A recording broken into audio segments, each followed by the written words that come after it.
For me, Operation Trumpet Call follows very closely the model of Nehemiah.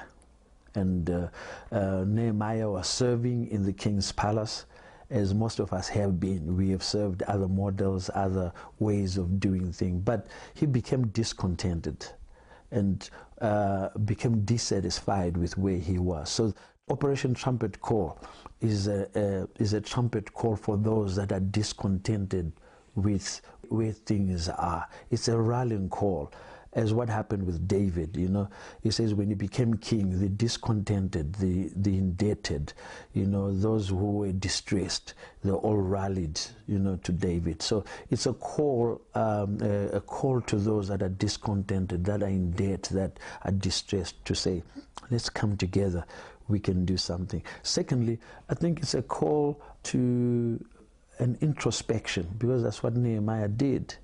When he looked at where the city was, it was burnt, the gates were burnt, it was in ruins. There was an introspection that brought him to tears and to a repentance. It's a trumpet call for introspection and repentance. I think before we even move forward, we as the church should look at our hearts. As Nehemiah prayed and said, we have sinned, and he repented. Look at our hearts and say, let's fix inside first before we fix outside. So Operation Trumpet Call is not just about doing the farming, it's also about doing the nurturing of our hearts. And Nehemiah shows us at a very early stage.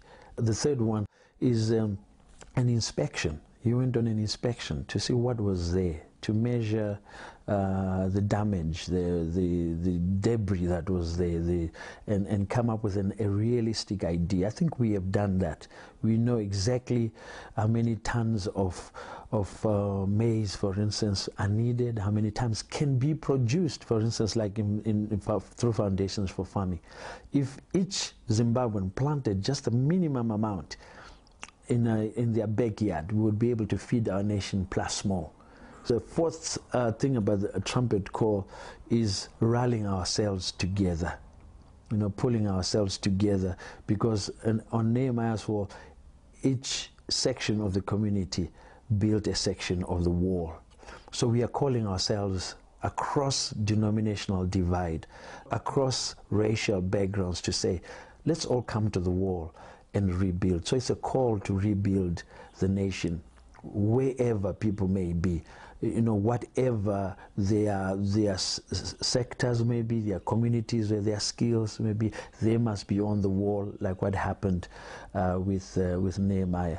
And of course, it's a call for courage and diligence, because as Nehemiah was building, there were many, you know, detractors. There was opposition from Tobias and Sanballat, who said, what are you doing? This won't work.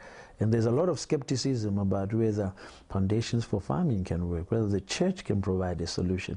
But our model, again, is from Nehemiah. We are not going to come down the wall. We are not going to come down to the plane of, oh no, everything's, oh no, this won't work, oh no, that won't work.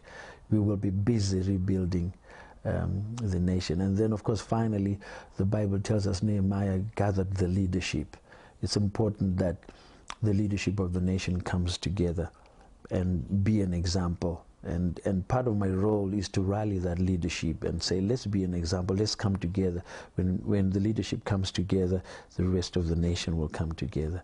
So that's what Operation Trumpet Call is seeking to do,